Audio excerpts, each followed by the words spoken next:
Being a chartered manager means that you are a specialist in that area, and it means you've got all the skill to do the job to the best of its ability. You are seen as a leader, a true leader who has credentials behind the great work you've already been doing. It's enhanced my understanding, it's enhanced my skill set, it's improved my mindset. It makes all the difference. This session is recorded and will be available on the CMI website and YouTube channel. Join the conversation by using the live chat box for your questions and comments. We'll answer as many as we can during the Q&A.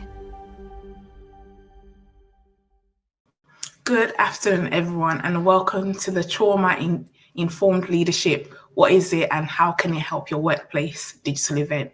My name is Mary and I'm an event delivery coordinator at CMI. Don't forget to join the conversation by using the live chat box and feel free to ask any questions you have for the speakers and we'll answer as many as possible during the Q&A session. I'll now hand over to Sarah Spear, the Regional Stakeholder Lead at CMI East Midlands and Eastern Regional Board, to begin today's event. Fab, thanks so much, Mary. And thank you everyone for joining us. We've got a fantastic group of guests and speakers today for you. So first of all, welcome to Manisha, who's my fellow board member for the East Midlands and Eastern region at CMI. So Manisha's going to be taking the questions a little bit later on during the session.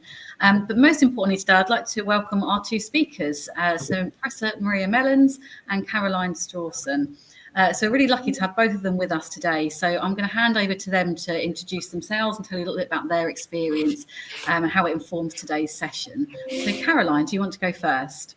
Yeah, hi everybody. My name is Caroline Strawson. I'm also a fellow manager with CM, a chartered manager and companion. And I own a number of businesses, but probably the one that is most relevant is called Tidals, which is all about trauma-informed development and learning.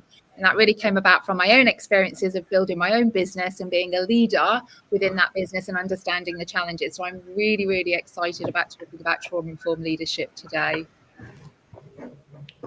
Great. Hello, my name's Maria. I'm a professor in criminology and community safety at St Mary's University. I research domestic abuse, stalking and sexual violence. I'm a trustee for the stalking prevention charity, the Alice Ruggles Trust, and work with amazing colleagues at two trauma-informed outreach projects that help people who are experiencing trauma via abuse, stalking, harassment, bullying and exploitation. And I'm really pleased to join you today.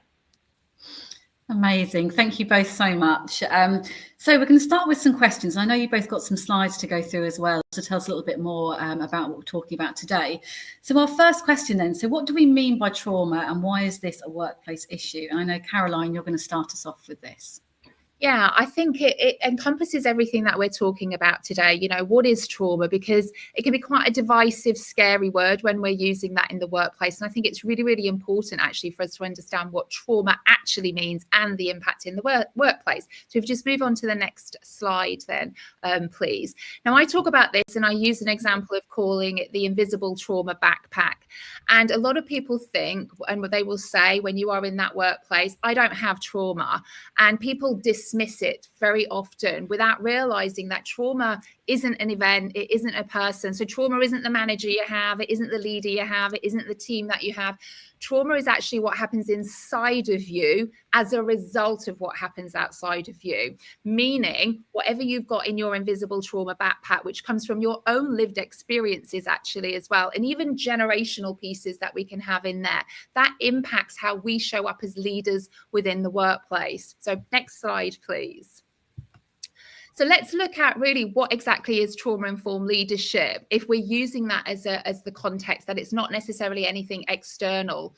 So trauma-informed leadership is not about what's happening around you in your team, which is what a lot of people will look. They'll look externally about how do I show up as a leader for my team. Actually, it's about what happens inside of you as a leader in response to what's actually happening outside of you within your team. Because let's be honest, behind every manager and leadership role, there is a human being. And sometimes we forget that. You know, we are in these positions of authority as a manager, as a leader, but actually, you know, we still have things going on in our home life. We've still got our own past experiences as well. And that psychological safety in team starts with the emotional regulation and self-awareness of us as leaders and managers. So next slide, please. And I wanted to give you an example here, just as a visual with this. So you could have 9 managers, 9 leaders, all sat at a boardroom. There are 9 different lived experiences here, 9 invisible backpacks of trauma and survival, 9 ways whose histories shape how they lead, react, and relate. And when I talk about trauma as well, about what happens inside of you, trauma shows up in many different ways. It's about what's happening in our body. You don't think anxiety, you don't think depression, you feel it. And that might mean you've not been picked from a school team as a child. It might mean that you are talking to a team member. Maybe you've got to have some difficult, hard conversations with your team, and their reaction reminds you of something that takes you back to a past experience. That's why trauma-informed leadership, it's not optional, it's really essential, because it's really about us, how we lead. And that's just an example that you've got 9 people at that boardroom table, for instance, and how we all show up is going to be dependent on our lived experiences. And only 7% of communication is actually part of the words that we say. The rest of it is our tone of voice, how we are showing up. That might be leaning forward, it might be leaning back, it might be raising our voice. That is going to impact how someone else receives that, and how they receive that is based on their own past experiences as well. And as managers, we need to be aware of that. So next slide, please. And how does this show up then? Well, I've given you an example here, and I like to call this the traffic lights of tolerance. Some of you may have heard of the window of tolerance before, which is kind of a bit of old research about how our nervous system shows up when we are in these roles. And I call this the traffic lights of tolerance, just to give you a really good visual. And the green is when we are grounded and we are managing, coming from a place of safety.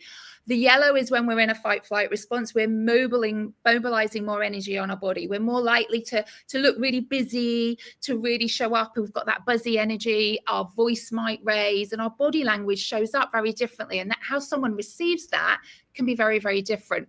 And then the red light is in freeze. So this freeze is when we are in what we call a dorsal vagal shutdown. Bit of technical terminology there. You don't necessarily need to know that, but that might mean we speak more quietly. And there are definitely different elements of this. And when it comes back to me on one of the other questions, I'll show you, how does this show up in the workplace? How do you as a manager know if you're in a fight-flight response when you are managing? How do you know if you're in a freeze response when you're managing? So when we talk about trauma, remember, it's not about your team. It's not about what's happened outside of you. It's what's happened inside of you based on your past experiences and how you are then showing up. And when we can understand that as leaders and managers, it has to start with us. And I think sometimes when we look at a lot of trauma-informed leadership training, we're looking at how do we navigate other people's emotions. But if we're not doing that for ourselves, because it lives in our body, trauma lives in our body, it's a sensation-based experience. If we're not taking that into account, it's really going to affect everything within our teams. And I'll hand you over again now, and then I'll show you some other slides as we come back to me. Go for it, Maria. Thank you, Caroline. Yeah, thanks, Caroline. That was really interesting. Hi, everyone. I think my role today, the reason that Caroline and I are working together today is we bring quite different perspectives to the conversation, which I think is really helpful. So I'm coming from a perspective of working within a domestic abuse, stalking and sexual violence background. So I just wanted to say that straight at the beginning, and just to let you know, whilst I won't be going into any detail around those areas, it's just important to know that they're the topics that are going to come up today. And we'll see things like statistics as well. So I just wanted to start with that. I think my role in the conversation is about highlighting, particularly for this question, about what do we mean by trauma and how is it a workplace issue, identifying trauma in itself, like how do we identify it, and then hopefully move on to reflect on actionable ways that we might be able to help ourselves and help others. So I wanted to start off with an example that I hope you can see on the screen there. The owner of this quote was Raymond, not his real name, but someone that I met at the One Stop Shop, which is a domestic abuse service. I met Raymond, who is 78, when he first of all came into Citizens Advice Bureau, where the domestic abuse service is located. Raymond came in to speak to Citizens Advice initially for help completing his housing benefit form. During the conversation with Citizens Advice, Raymond made reference to an issue with a family member and was referred to our one-stop shop. So then I began to triage Raymond. When I met him, he mentioned that he was not really getting on with his son, whom he lived with, but this was always a difficult relationship and nothing new had occurred. He then mentioned a drug problem from next door within his home, within his street, and asked if the one-stop shop police officers that we work with might be able to help him because the terrible smell was wafting into his house at night, made worse by his lack of curtains. When we asked him about the lack of curtains, he explained that he wasn't allowed to have curtains in his home. And whilst it was 3 bedrooms, he was forced to sleep in a very small room downstairs. After a longer conversation, it became clear that Raymond was in fact a victim of cuckooing, that many of you may have heard of. If you haven't heard of cuckooing, it's named after the cuckoo bird, and it's practice of taking over a bird's nest. It's when someone or a group of people take over a vulnerable person's accommodation for drugs or to store weapons, etc. So that became apparent. But to Raymond, this trauma was just his everyday life. He lived with his trauma every day and wouldn't have come in to ask for help. He did actually say that quote, but I only came in for help with my housing benefit. So one of the things I wanted to kind of bring up here was Raymond's example and many other examples that we've learnt about in the one-stop shop around trauma. And this can be across a scale of different things. It's about providing opportunities for people to ask for help or to access help, or actually for you to use professional curiosity when you're noticing things about people, I guess, where you might be able to ask if everything is okay. And as Hestia Charities say, abuse is everyone's business. Trauma impacts every part of our lives. And as we can see on this slide, it will present definitely within our workplaces. I guess the first part of this is trying to support colleagues to access support. For this, we don't need to be experts ourselves or be the solution to their problems. Our role can be about supporting access to specialist services internally within the organisation, but also externally, which we'll mention a little bit later, Caroline and I. And also as leaders, considering whether small changes to someone's work life can mean the absolute world to them. So to give you the example of stalking alone, it's an area I work in a lot. Over 80% of stalking cases are carried out by someone who is known to the person, and just under 60% are ex-partner cases. So measures that I've seen within workplaces that have made a huge difference to individuals include providing a parking space in a well-lit area, moving office numbers and removing names from doors, changing names, not featuring that person on the company website, understanding about employees' concerns that they may become the topic of rumours, of gossip, of slurs on their character, perhaps because of this behaviour by the person who's stalking them, which could lead to reputational damage. Not letting people who call up and attend the premises know their whereabouts. So just to finish off on this one then, I think before we can go on to help those who need it, we might need to go back a few steps and create those opportunities to recognise and see someone's trauma.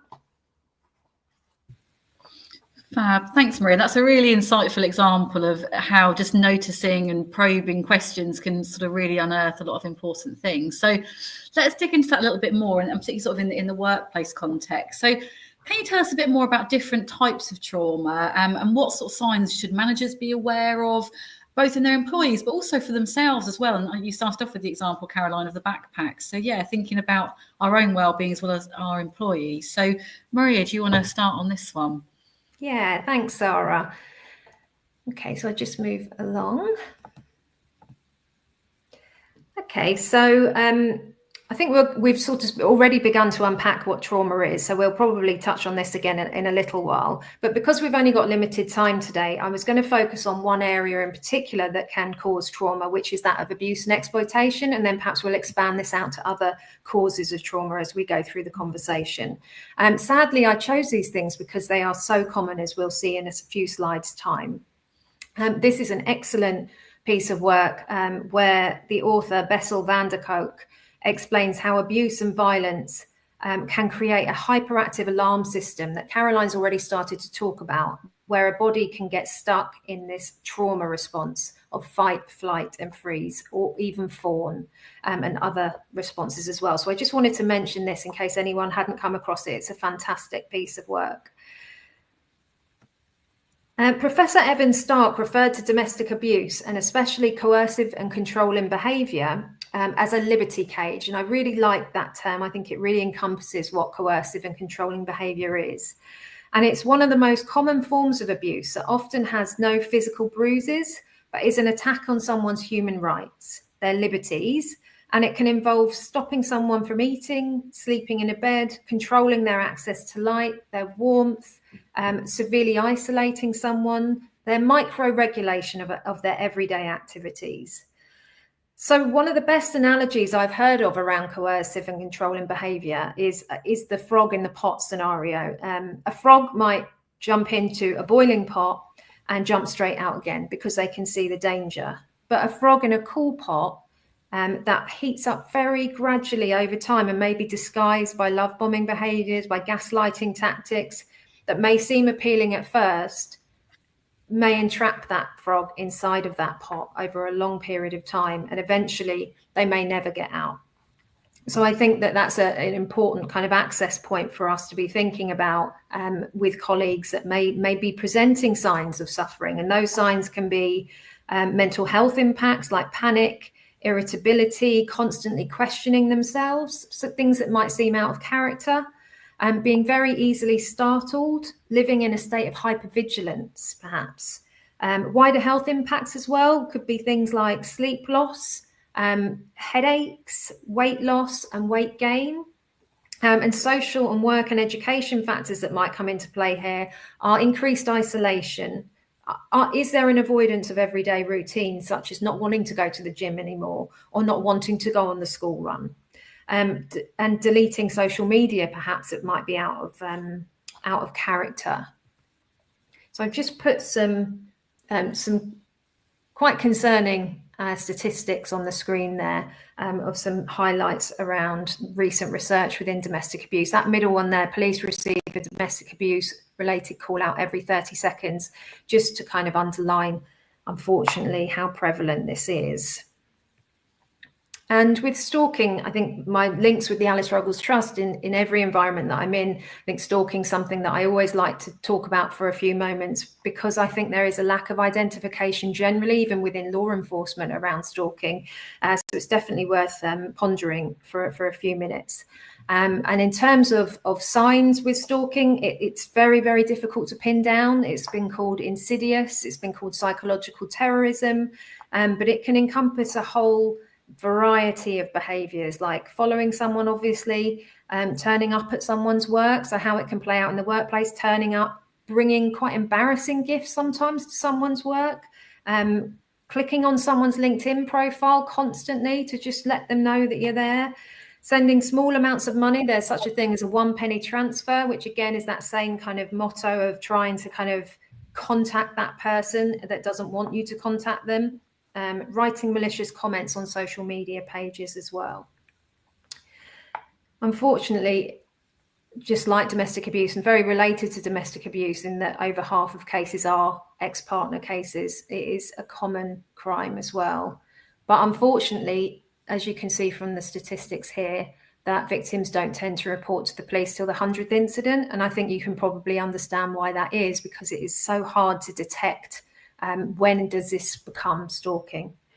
So just to underline that, we have some more statistics around, unfortunately, how difficult this is to prosecute as well. So there are opportunities to be mindful of what people, I guess, are going through in terms of these more severe cases as well. And just to round off this point then, the Alice Ruggles Trust and the College Policing talk about stalking as FOR, the acronym. If someone appears to be fixated, obsessed, if this is unwanted behaviour and it is repetitive, then it is to be termed stalking. Over to you, Caroline.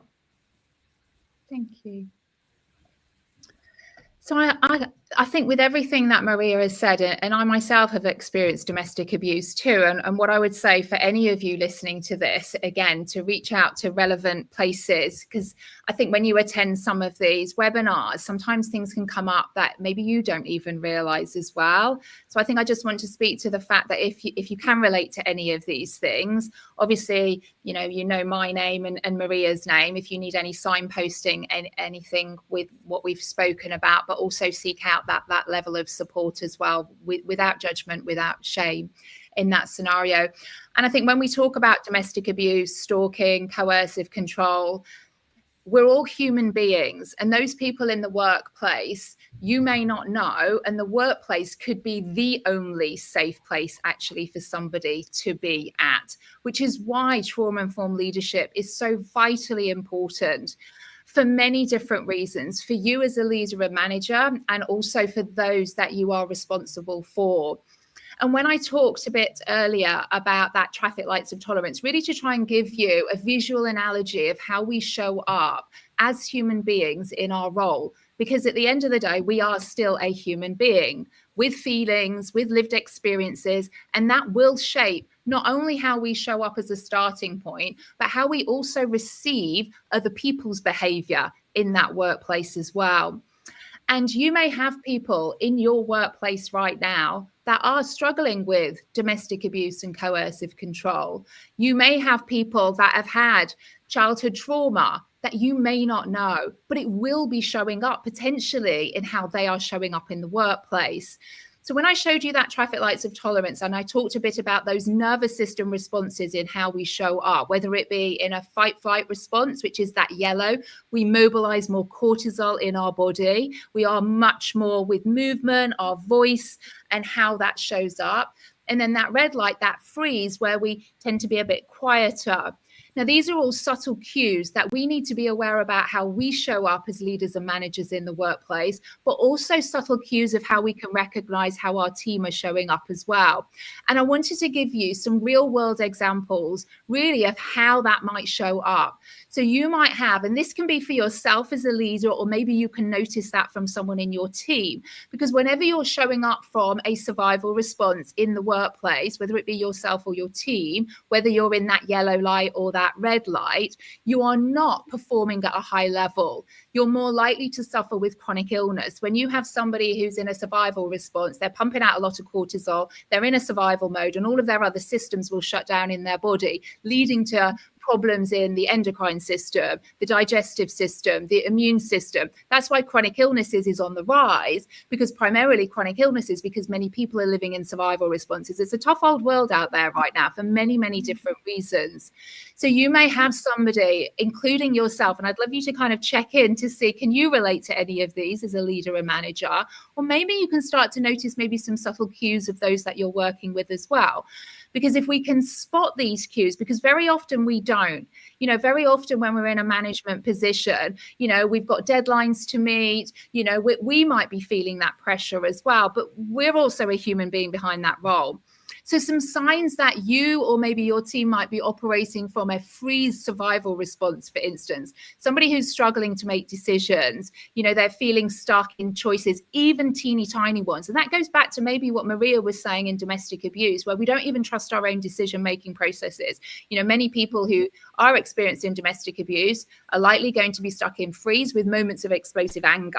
And that will be a pattern from a nervous system perspective, but that could be showing up in the workplace. And we may judge that maybe as a manager, but actually, are we looking what's behind? We're not just saying and looking at their behavior. We're asking the questions of what's happened to them, what could be happening to them for them to show up like this in the workplace.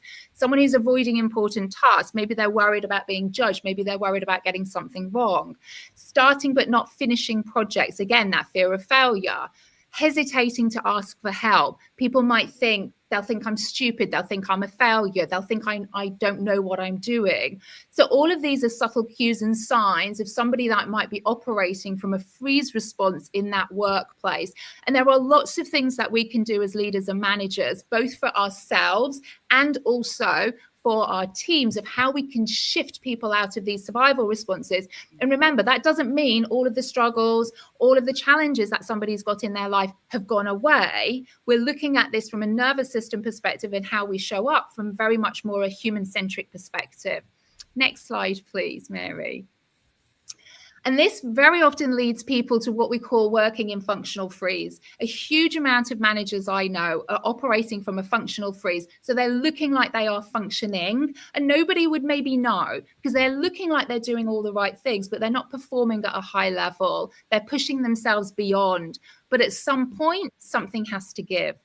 Okay, next slide, please, Mary.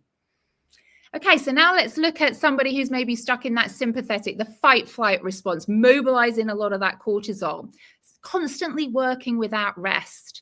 You know, someone working through their lunch breaks all the time, being the first person there, the last person to leave. And whilst that might be applauded sometimes, but what happens when they burn out? What happens then when they're off on long-term sick? What's the implications within the workplace? Comparing to others or feeling jealous, reacting strongly to setbacks, or even creating drama. There's a huge amount of people out there that actually become physiologically addicted to stress. Cortisol is a hormone which we secrete, and our bodies can actually become physiologically addicted to secreting cortisol. So if we have moments of calm in an organization and someone has cortisol addiction, for instance, they may create drama in the workplace because they need to start to secrete more cortisol. That's what their body needs to do, because the number one role as a human being is survival and to move away from pain. And when we start to understand that concept, regardless of what anybody has experienced, we can look at someone as a human being with their past experiences, not just how they're showing up in the workplace. And then over control and micromanagement. I'm sure many of you have managers out there in the workplace. You know, that micromanagement, I need my team to make sure they're doing everything, because if they don't, that could be a reflection of me. And all of these are signs of living in survival responses. And when we're leading and managing from these survival responses, we are not performing at a high level. We're shifting into different parts of our brain, different parts of our nervous system. And if you just move on to the next slide, please, Mary. If you're constantly in that survival response of fight flight, this very often leads to burnout. Now, if you think about all of these elements that I've spoken about there, the different ways that it can show up, I've not necessarily said about someone comes into work and says they're struggling with trauma or their mental health. It shows up in their behavior. And as managers and leaders, when we are trauma informed, we can really start to understand these subtle cues, because you may not have a team member that will come in and say, hey, I'm really, really struggling here. They may not feel psychologically safe in the workplace to be able to say that. But as a manager and a leader, if you're able to recognize that, and really with no judgment, but the understanding of maybe what's happened to them for how their behavior has shown up, what we are then able to do is to create a workplace of psychological safety. And this can have such huge ramifications in the workplace. You know, burnout is reduced. Sickness rates can go down, because if someone is in that survival response all the time, the likelihood is they're going to be off sick a lot of the time as well, or they're going to keep pushing until they burn out. Maybe they will leave. Maybe the staff retention. Also, from a functional freeze perspective, maybe they're at work, but they're not really at work, what we call presenteeism. So they're actually showing up, but they're not really there. And as managers, we can really start to create environments of psychological safety by doing subtle things, by us recognizing what is our tone of voice like, what is our body language like when we're showing up. Remember, it's not just the words we are saying, it's how we're saying it, how we're showing up. You know, if I'm going to be talking to someone, maybe that's come into work and maybe they're experiencing domestic abuse and I'm not a trauma-informed leader or manager, my body language, my tone of voice, if I'm saying, right, we've got these deadlines to hit right now, we need to keep going on all of this, right, let's get going. If you have a team member that is suffering from domestic abuse, your energy in that situation can further push that team member, that employee, further into a freeze and shutdown response. They are not performing at a high level at that particular point then, meaning within that team environment, you could have a number of people then that are now in a freeze survival response, looking like they are functioning, but they are not optimal in their roles.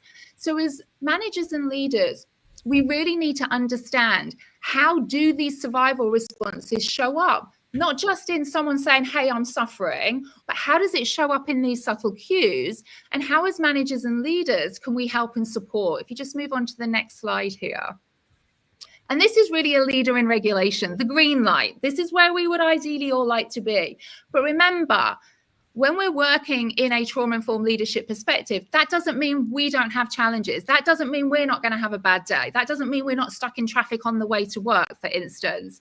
But what we want is to recognize that. Where are we when we show up? How is that starting point? It has to start with us as a leader and manager, because that will lead to us being a different part of our brain with more blood flow, what we call our neocortex, clear and confident decision making, authentic and effective communication, creativity and problem solving, healthy boundaries and work-life balance. Because let me tell you, you might be pushing yourself, but if you're not performing at a high level, you might work 10 hours in that day. But if you are not in that green light and you are in the red or the yellow, it's like you are doing 3 hours of high performance. Whereas someone who is regulated, they might do 4 hours or 3 hours, but it's a lot more high performing.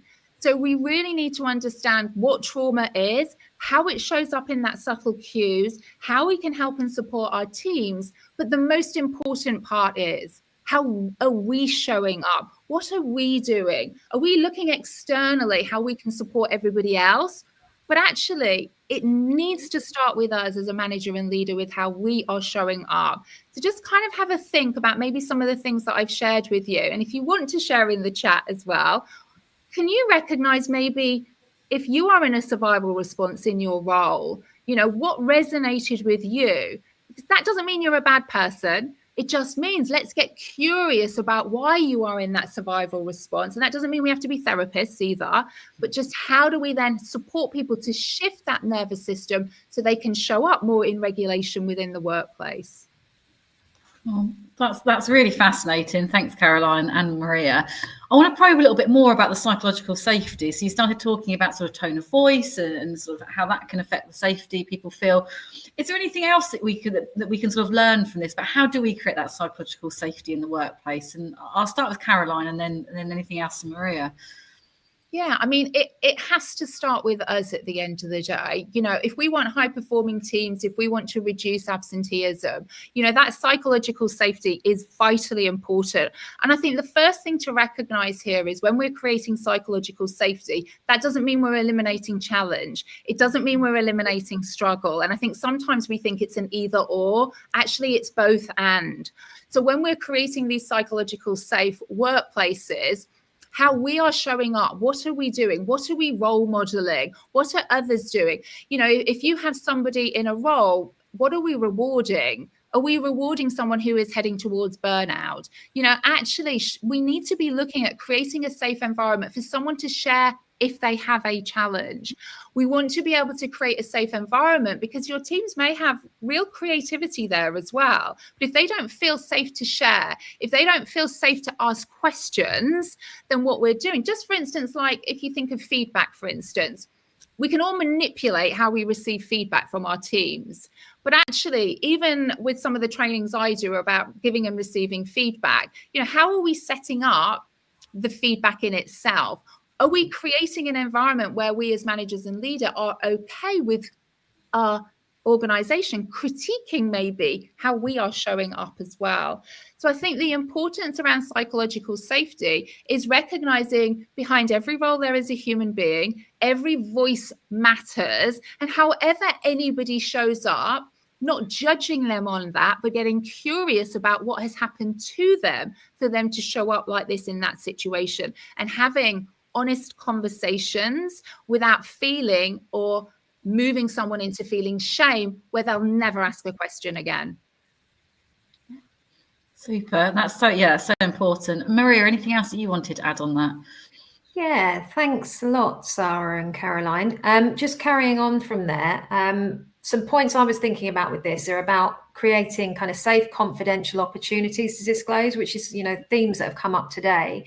I don't know if anyone else feels this, but I spend a lot of time with my students at the university and also other staff members explaining things and talking about specific scenarios. And I'm missing a trick sometimes. I need to hand the reins over to the person I'm speaking to and ask for their insights rather than trying to kind of lead conversations in a certain way. I think I need to have the bravery to go, how are you finding this? And listen to what they say. And I don't do that enough. And I'm learning to do that more. And I think it's about that space being handed over to someone else to ask how they're doing.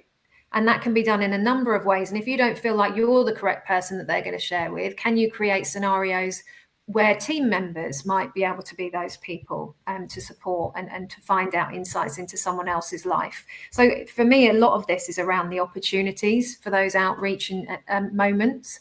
So that certainly would help psychological safety. I think we've been talking about this previously, Caroline and I, about the idea of vicarious trauma and carrying someone's trauma and trying to avoid burnout. I work a lot with domestic violence advisors who are every day on the front line working with really, really difficult situations.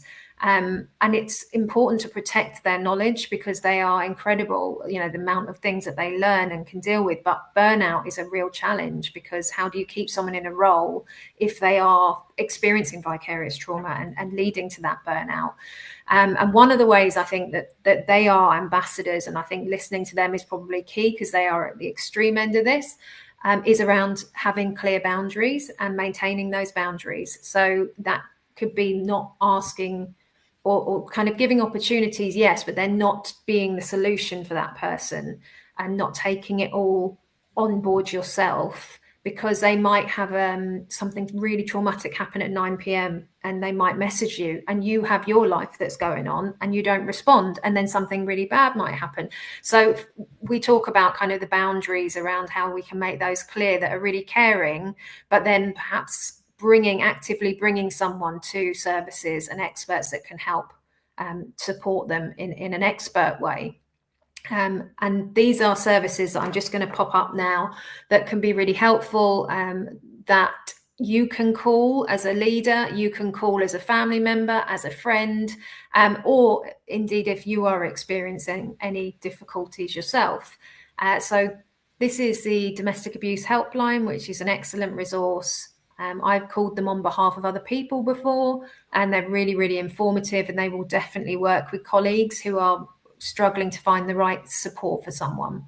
And another example is the National Stalking Helpline run by the Susie Lampley Trust, who are another fantastic resource to again use, and will speak to colleagues as well as the people that this is happening to. There is an excellent resource in Hestia Charity, the NGO, called Everyone's Business, working with employers to end domestic abuse and sexual violence. They have a service specifically for this because so much of these traumatic experiences present at work. And advisors and criminal justice agencies can address questions like the following. And I just thought I'd put a collection of questions that sometimes come up and we might not know the answers to, but these resources can be really helpful in trying to find insights into these areas.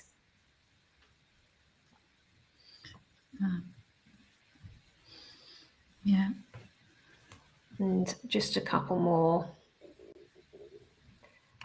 And providing legal help and support, they might be able to reference things like Clare's Law, which is a law that exists if you are worried about your partner and that they might be abusive and may have an abusive past, or perhaps it's a friend's partner or another family member who you're worried about their partner. You can go on the Met Police if you're in this area, or a police website, and you can ask for a Clare's Law disclosure to look into their past, for example. You won't receive that if it's not your boyfriend or partner or girlfriend. But the person who is potentially perceived as in danger will receive that information if it's necessary. And then I just really like this quote. I think it really encapsulates a lot of what we've been talking about today, which is around self-care and the importance, as Caroline said, of starting with ourselves, and the fact that we are going to take on other people's trauma regardless of our efforts, and recognizing that and being able to get some supervision and support from others to help us to work through that is really important. Yeah, that's so helpful. Thanks, Maria. I know we'll be sharing the resources from today afterwards as well, so anyone who wants to look back will be able to. So we want to take some questions now. So we've had a few that have been submitted already, and then also we want to take any live ones that are coming up. So do pop your questions in the chat, and we'll do our best to get through as many as we can to make sure we can answer the things that are on your mind. So Manisha's coming back on the screen now, and I'm going to hand over to her to lead us in the Q&A session.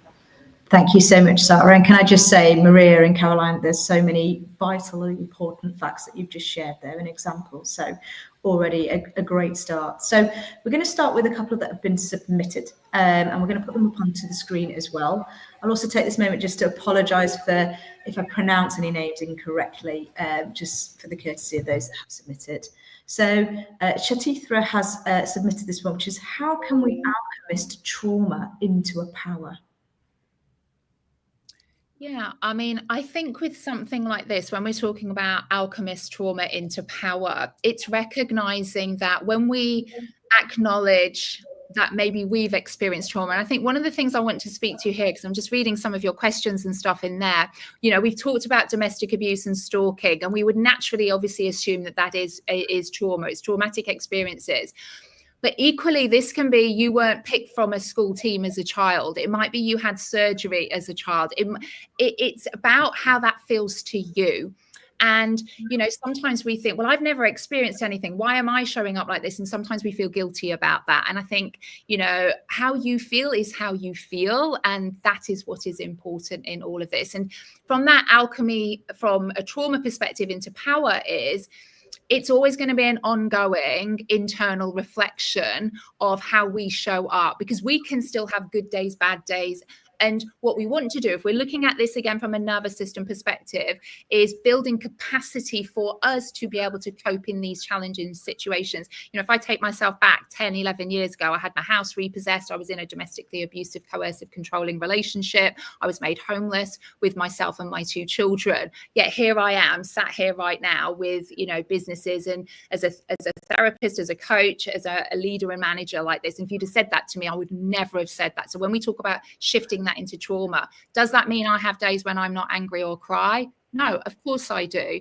You know, I'm a human being behind a role at the end of the day. So I think when we're talking about the alchemist of trauma into power, it's a starting point of building capacity, of getting curious. You know, why do I feel like this? I think we live in a society very often where we look to externally blame others. And one thing I've learned is you have to bring it back to yourself and look in the mirror. Not why are they doing that? Why do I feel like this when they do that? And when we do that, that reverts the power back to ourselves, because otherwise we're putting the power of how we feel in everybody else's hands, and everybody else is going through their own stuff. So for me, that power in how we show up is key in the questions: awareness, intention. Why do I feel like this in this situation? And using that as a starting point. No, that's fantastic. Thank you for that. Do you have anything to add, Marie, or shall we move to the next one? I mean, I think that was a brilliant answer. I just have to say I love this question. I think it's an excellent question. And I think the only additional thing I was thinking about when I first read this question is the sort of if we're talking about workplaces, the relationships and the support that you get can change in a very positive way, that how you feel about those around you, and it can be your safe haven. It may also be very, very different depending on the scenario. But I think that's not to be underestimated. No, absolutely. And there's a real sense of introspection that needs to happen to allow you to unlock that from what I've just heard there. So thank you for that. On to the next one, which actually really closely links here, and it's from Lyra May. Has it been possible from your experiences to shift a culture which is embedded in trauma? I mean, I think in my experience, I've been lucky enough to work with people over many years with the work I've been doing, and I've seen an incredibly positive turn in people's life events. So I would say most definitely, yes, I've seen excellent examples of people beginning to specialize and use their trauma as a launch pad for other things. So I know, I'm just talking about my area of domestic abuse for a moment. We've got many survivors who are now lawyers and doing amazing work because they have learned so much and contributed so much to this area and given that as a gift to others. So I think that's really important in shifting that trauma into such a strength. Caroline? Yeah, I think, again, it's about how we start to have these conversations. If we actually go back to what we know trauma is, you know, it's what happens inside of us as a result of what happens outside of us. And from a trauma-informed leadership perspective, it's not just about having the conversations, it's how we are having these conversations. Because if we're trying to bring these conversations in to shift a culture, and we're taking that to leaders and managers, for instance, if they're receiving that as they feel judged, they feel like they've done something wrong, they can shut that down because of their own trauma. So it's not just about, and this is what I've seen in shifting cultures that are embedded in trauma, where we're trying to shift it, but what we're not looking at is how we're having those conversations, the words we are saying, how we are showing up in that, because that is absolutely vital in creating change and culture shifts with all of that as well. Because otherwise, people take offense, people feel they're being criticized, and they will shut you down, and it stops the conversation. And again, just reading some of the comments in there, I think some people might relate to that as well. It's how you have the conversation, not just the words you're saying, but how you are actually showing up as well, without blaming, without judging. It's about, okay, this is how it is. How do we have this conversation now? But absolutely, just as Maria said, anything is possible. Absolutely. So, we've got to keep trying. Fantastic. Thank you. I'm going to move to the next one, but please do keep these questions coming in. They're great. So we've got another one here from Billy.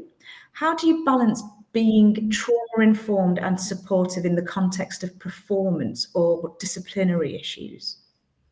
Yeah, I mean, that one for me holds a whole host, doesn't it? Because as leaders and managers, when you are having to maybe speak to someone about their performance, about a disciplinary, you may know that date. And I think this is key when we talk about trauma-informed leadership. It's not just, oh, there's the date in my diary when I have to do a disciplinary or an appraisal. You might, that week before, as that leader and manager, your nervous system is off. Your digestive system might be off. You might start to get a cold because your immune system isn't functioning effectively. So we have to look at the before piece, the during piece, and the after. And I think one of the key parts in all of this from a trauma-informed leadership perspective is sometimes we think of trauma-informed leadership that you're never going to feel anything when you have difficult conversations. And that isn't true. It's how do we build capacity for when we have these hard conversations, whether it be about performance or disciplinary issues, recognizing how we show up to be as supportive as we can in that situation. And however that other person reacts is no reflection of us, none. It's a reflection of, remember their invisible backpack that I was saying right at the start. What it is a reflection maybe of how they're receiving that information. I'm not good enough. I'm rubbish in my role. And you may not have said those words. And I'm sure, obviously, no one would say those words. But how are they receiving that information? So I think when we balance and we talk about being trauma-informed, it's how do we support ourselves when we have to go in and have those hard conversations, potentially recognizing just because we know how to do that doesn't mean the reaction will be what you would like it to be. They may obviously come back. But the key there is when we walk out of that room, we're not holding on to all of that either. Not for the next week, for instance, as managers and leaders, we're not performing at our higher level because we're still playing this over. We're still going back over those things as well. So I think when we talk about being trauma-informed, it isn't an either or. It's not I'm trauma-informed, therefore I don't feel anything and everyone I work with is suddenly, fine with everything. It's an and a with. We are going to feel all of these things, but how do we show up to the best of our ability, building that capacity so that we're able to have those types of conversations whilst being trauma-informed, but without any expectation of how someone else may show up, because it's still not a reflection of us as a leader and manager. We're still doing the best that we can and reflecting and working on maybe what we could have said differently. How did that show up for somebody? So the next time we have that conversation, we're still learning. No, that's fantastic. Maria, I understand slightly different for the context of where you work, but when you think about the responses that you may get from individuals who you work with, how, again, from a context of not necessarily performance and disciplinary issues, but how you can react and respond and understand or be in that space to provide that psychological safety? Yeah, I think this is a really important point. And I think in terms of actually thinking about disciplinary issues, it is an area that I work in at the university. And what I've found is in those spaces, you meet people in their rawest form and you meet people who are really, really frightened of being in those processes. and you have an opportunity to listen and be kind, and you can't underestimate those points, regardless of what eventually becomes the outcome. The process itself, you have to be open to that. It's very important to look after yourself in that process, absolutely. But I think you often can support someone at one of the worst times in their life often, and listen to them in a way that other people may not be, or they may not allow others to. You know, they may be in that situation and they've been hiding from it in other areas, but they've been forced into that situation through a disciplinary process, for example. And even, you know, within, if we lift this out and look at the criminal justice process, there are certain ways where you can use disciplinary processes to create much better points in someone's life. It took that for me to become this, you know, that kind of, that alchemy again. So I think it's a great question again. Fantastic. We're going to go to Janet Eady next, and a question that's come in from her, which is, what are the most common unintended consequences or mistakes leaders, managers, if you will, make when trying to adopt a trauma-informed approach? And how can we avoid them?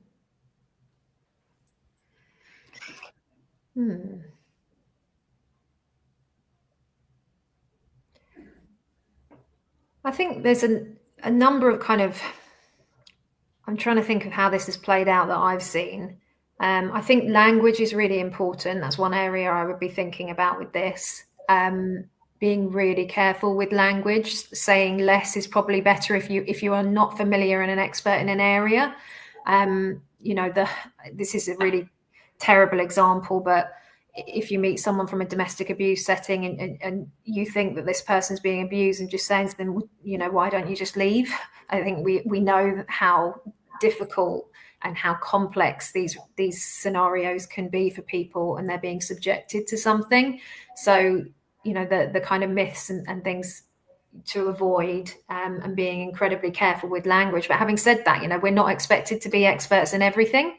So I think that is an unintended consequence, and maybe we need to, that's where I have in the past called specialist agencies when dealing with staff members or with students who are undergoing really difficult things, because you see a broad spectrum within a university setting, meeting loads of different people all the time. You can't possibly be an expert in everything. So leaning into someone's experience, asking for expert advice, and then going back to that person and ensure check-in points. That's something that can't be underestimated as well. Those check-in points would be my thoughts. Yeah, I think I agree with everything Maria was saying there. And I think, you know, most managers and leaders want to do the best they can. Sometimes we can have what are called accidental managers. They're really great at their role, and then they're suddenly in a management position, and they're not necessarily taught how to deal with people in these types of situations. Hence, you know, why everybody's here, for everybody to learn. And I think, just as Maria was saying, you know, it's the words we are using, and going back to how we are saying those words as well. You know, we all know we can receive a text message or an email, and we all receive it in a certain way. And so it's really important about recognizing our tone of voice, how fast we're speaking, and, you know, the words we are choosing to say in that moment that can have an impact. And I think one of the key things I recognize, you know, just in the role I have and when I'm training people in this is, you know, if you notice something in that moment, maybe you said something and you notice someone leans back, or you notice that they go, ask them, say, when I said that, I noticed that you did that. Is everything okay? It's just about checking in with people in that scenario, because we're never going to get it right all of the time. But I think a key to creating psychological safety for us as managers and leaders is for us to ask those questions. When I said that, I noticed that, you know, because then what you're creating is a space for conversation, a space where they feel safe to actually say, I just felt a little bit judged in that moment, or I felt a little bit like, I wasn't able to share in that moment. So I think it's really important, again, not just the words we are saying, but how we are saying it as well, that it can have a big impact. And I think going back to what Maria said, the boundary piece in all of this, you know, a trauma-informed leader doesn't mean that we have no boundaries and we're there to help everybody, you know, 24/7 all of the time. You know, we're still going to have those boundaries. And sometimes people, because they want to do a good job, sometimes those boundaries can become blurred. That's really great. And I think the way that you've both shared those insights really supports George's question actually around building a rapport as a manager with your employees to help enable that disclosure of maybe those trauma-related issues. But with that, is there any other thoughts or things that you feel would help in creating that space broader than just the words you use and how you share them? I think this goes back to, again, as being really key in understanding what trauma is. You know, you may have employees, team who've experienced things like domestic abuse, who've maybe experienced childhood trauma, who've maybe experienced, you know, debt or divorce, you know, going through the menopause, for instance. You know, they could have experienced this. We don't need to know the ins and outs sometimes of what that trauma is. If you go back to those slides that I mentioned earlier about how do we recognize when people are showing up in the workplace in those survival responses, that might just mean some softer conversations with, hey, I noticed you were really, really struggling with some decisions today. Is everything okay? It might be something like that. That isn't, I know you've done that. Is there some trauma? Do you have anything going on at home? It's, again, it's about creating safe spaces to have these conversations. And they may not, you know, and I'm sure Maria knows this, and certainly I know from my own experiences, because there were no visible bruises for me with experiencing domestic abuse. Had someone asked me that question, I didn't even realize I'd been in an abusive relationship either. So I think if we can understand trauma can be something tangible we can recognize, but if we bring it back to human behavior and how that's showing up with survival responses, that can spark a conversation without feeling like we have to go in and find out exactly what the trauma is. We can do it more on the behavior piece and understanding where is this person maybe in their nervous system. Okay, they're operating from a survival response here because I've noticed some of these trends, you know, they're overworking or, you know, struggling to make decisions. And we can start to have some softer conversations about that to create that rapport, to build that safety. And that might mean in 6 months' time, because you've now started to build that rapport, they may disclose and share maybe some safeguarding issues that they are experiencing then as well. Fantastic. Maria, anything? Yeah, just I mean, that was great. But I think just to add in, I think there's something to be gained by different environments, putting yourself in different environments with people. Like I've learned the most about people I work with, but with my students, etc., by being on a train on the way to a conference, or putting myself in a position where it's a one-on-one chat outside of work. And then you learn so much about someone and you build that conversational history and you can ask about them. And I think that that's an excellent way of creating environments where it's not just within the office space or online. Fantastic. Well, I'm looking at the time. Have we got room for one more, do you reckon? I think for maybe 30 seconds, I think on one more, I reckon. It's been put up already. So Chief Ansing has asked, at what points do those vexed psychological states or fraught emotional experiences or crisis get deemed traumatic? I think that's a really good point. And I think this is about recognition as well. And I guess, I mean, when I was looking up the definitions in various spaces of trauma, it would vary greatly depending on the person. I think your example that you just used, Caroline, is a perfect example. Sometimes we don't even know till years later our own experiences and how they've affected us and how they've shaped us. So it's a great question. I don't know if I can offer a really good answer to it, but I would say it's incredibly variable. But when it starts to impact and overwhelm, perhaps for me, if you feel completely overwhelmed by something in mind and body, then that's something that you need some help with. Yeah, it's a very personal experience. And I think, you know, when we talk about, you know, when I did a lot of my training around trauma, and we talk about the big T and the little T. I always had a problem with that, if I'm honest, because who are we to judge if someone has a big T or a little T trauma? That is down, just as Maria said, it's down to that personal experience in that. If it feels traumatic to you, then we work with that, that is why it is that, I'm not here to judge whether it's traumatic or not. It's about how you are showing up. And if it feels like that to you, then we work with that. Yeah. Super. Well, thank you so much. And thanks, Manisha, as well, for leading us in the questions. So I think in our last 30 seconds, maybe we could just have one key takeaway from each of you for people to go away and think about, or maybe influence their own practice from what we've talked about today. So Caroline, your takeaway. Yeah, I think when we start to talk about leadership, we can all lead, but are we leading from ourselves? And just being kind to yourself, getting curious, because behind every single role in your workplace, there is a human being with a nervous system, with their past lived experiences, and even from a generational perspective, up to 7 generations of their own and their familial experiences as well. So be kind to yourself.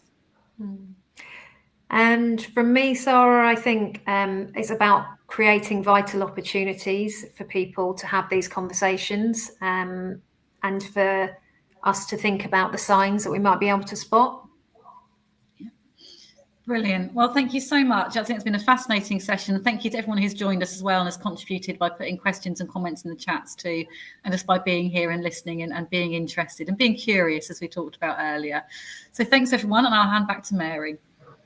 Perfect. So that's it for today's session. Thank you to Sarah, Manisha, Caroline, and Maria for your insight and expertise. Please stay tuned to hear more about CMI membership, and thank you for joining us. Don't forget, as a CMI member, you can find the latest management and leadership insights at managers.org.uk. If you're not yet a member, join our community to discover CMI Confidence with on-demand resources, our network of mentors, and industry-leading accreditations.